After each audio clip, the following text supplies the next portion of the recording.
ডিভোর্সের পর আমার স্বামী আমার হাতে একটা চিঠি দিয়ে বলল, আজ থেকে 6 মাস পর তুমি এই চিঠিটা পড়বে। তখন আমি বললাম, লাগবে না আপনার চিঠি। যেখানে আপনি আমাকে জোর করে ডিভোর্স দিলেন সেখানে আমি আপনার চিঠি নিয়ে কি করব। এটা শোনার পর সে আমাকে বলল, প্লিজ এই চিঠিটা নাও, এটাই আমার শেষ অনুরোধ, এরপর আর তোমাকে কিছু বলবো না আমি। ইচ্ছে না থাকা সত্ত্বেও তখন চিঠিটা নিয়ে আমার ব্যাগে রাখতে হলো। সবাই বলতে পারেন আমার ডিভোর্স কেন হলো, আসলে এই প্রশ্নটা আমারও। কেন সে আমাকে ডিভোর্স দিল সেটা আমি নিজেও জানি না। আমাদের দুজনের ডিভোর্স হওয়ার পর যখন আমি বাসায় আসতেছিলাম তখন লক্ষ্য করলাম আমার স্বামী কেমন যেন কান্না করতেছে। মনে মনে বললাম, যা ইচ্ছে করুক তো, আমাকে সে নিজ থেকেই ডিভোর্স দিয়েছে, সে আমার স্বামী না, সে আমাকে ঠকিয়েছে। আজ থেকে ঠিক 4 বছর আগে তার সাথে আমি সম্পর্ক করে বিয়ে করেছিলাম, কিন্তু সে যে আমার সাথে এরকমটা করবে আমি কখনো ভাবতেও পারিনি। বাসা আসার পর তো আমার মা বাবা, আমার ভাবি সবাই আমাকে বকাবকি করতে শুরু করলো। কেউ আমাকে ভালো চোখে দেখতো না তখন। প্রতি রাতে ভাবতাম, কি এমন করেছি আমি, কেন সে আমাকে ডিভোর্স দিল। অনেক কান্না করতাম, কান্না করতে করতে বালিশ ভিজে যেত, কখন যে ঘুমিয়ে যেতাম বলতেও পারবো না। মাঝে মাঝে তো এমন হতো জাগতে জাগতে ফজরের আজান দিয়ে দিত। এর মাঝে আমাদের বিবাহ বিচ্ছেদের 1 বছর হয়ে গেল। হঠাৎ মনে পড়লো আমার স্বামী তো আমাকে ডিভোর্সের সময় একটা চিঠি দিয়েছিল, যেটা বলেছিল আজ থেকে 6 মাস পর পড়তে। মুহূর্তের মধ্যেই যে ব্যাগটাতে চিঠিটা রেখেছিলাম সেই ব্যাগটা থেকে নিয়ে চিঠিটা পড়তে শুরু করলাম। চিঠিতে আমার স্বামী লিখেছিল, প্রিয় মারিয়া, আমাকে ক্ষমা করে দিও তোমাকে ডিভোর্স দেওয়ার জন্য। খুব ইচ্ছে ছিল তোমাকে নিয়ে একটা সুখের নীড় বাঁধবো, কিন্তু সেটা আর হলো না। জানো মারিয়া, স্বপ্নটা আমার স্বপ্নই রয়ে গেল। তুমি না জানতে চেয়েছিলে কেন তোমাকে ডিভোর্স দিলাম? তাহলে শোনো, আমার ব্লাড ক্যান্সার ধরা পড়েছিল।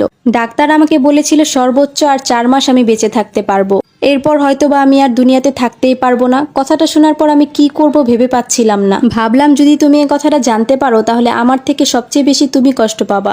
আমি চাইনি তোমাকে কষ্ট দিতে, কারণ এই পৃথিবীতে তুমি একমাত্র ব্যক্তি যে আমাকে সবচেয়ে বেশি ভালোবাসো। সামান্য একটু অসুস্থ হলেই তুমি দিনের পর দিন কান্না করো, একটু জ্বর হলেই তুমি কত রাত না ঘুমিয়ে আমার জন্য পার করেছো। আর আমি যদি আমার অসুস্থতার কথা এখন বলি তাহলে তো তোমার জীবনটা অর্ধেক শেষ হয়ে যাবে। আমি চাইনি তোমাকে কষ্ট দিতে, যার কারণে ইচ্ছাকৃতভাবেই তোমাকে আমি ডিভোর্স দিয়েছি, যাতে তুমি আমাকে অনেক বেশি ঘৃণা করো, অনেক অনেক, যাতে চিরতরে তুমি তোমার মন থেকে আমাকে মুছে ফেলো। আমার নামটাও যাতে তোমার মুখে নিতে আর ভালো না লাগে। জানো মারিয়া, আমি তোমাকে অনেক ভালোবাসি। তোমাকে ডিভোর্স দেওয়ার পর আমি অঝরে কান্না করেছি। তুমি জানো এটা ছাড়া আমার কাছে আর কোনো কিছুই করার ছিল না।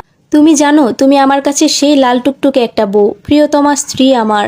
আমার চোখে দেখা দুনিয়াতে শ্রেষ্ঠ নারী হচ্ছে তুমি। তোমার মতো কাউকেই আমি পাইনি। যদি আবার পুনর্জন্ম বলে কিছু থাকে তাহলে আমি তোমাকেই চাইবো, কিন্তু সেটা তো আর সম্ভব না। জানো আপু, এই চিঠিটা পড়তে পড়তে আমি কোন জগতে হারিয়ে গেছিলাম আমি নিজেও জানি না।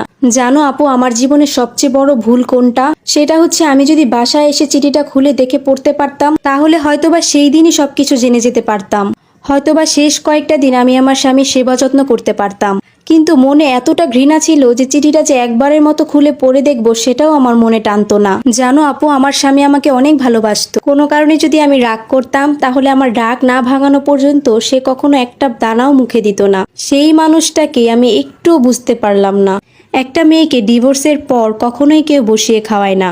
আমার ফ্যামিলি থেকে অনেক পাত্র দেখতেছে, মাঝে মাঝে ঘটক আসে, সুন্দর সুন্দর ছবি দেখায়, সবাই বলতেছে ছেলেটা ভালো, বিয়ে করে নাও। বিদেশ থেকে অনেক প্রস্তাব নিয়ে আসে। কিন্তু আপু জানো, যখন আমার স্বামীর কথা মনে পড়ে তখন আমার দুনিয়া একদম এলোমেলো হয়ে যায়, চারপাশ অন্ধকার হয়ে আসে। কিভাবে আমি তার এত স্মৃতি ভুলে থাকবো? আমার স্বামী আমাকে কত ভালোবাসতো, কি সুন্দর খাইয়ে দিত, কত জায়গায় ঘুরতে নিয়ে যেত। আমি যদি অন্য একজনের কাছে যাই সেও কি আমাকে এরকম করে ভালোবাসবে? আপু তুমিই বলো। এতক্ষণ যে কথাগুলো শুনতেছিলেন এগুলো একটা আপুর জীবনের কাহিনী। আমরা মানুষ কতই অদ্ভুত, তাই না? আমরা না বুঝে না শুনে একটা মানুষকে ভুল বুঝতে শুরু করি। আমাদের সবার উচিত অপর প্রান্তে যে ব্যক্তিটা আছে তার মনটাকে একটু বুঝে চলা। আজকের মতো এখান থেকেই বিদায় নিচ্ছি।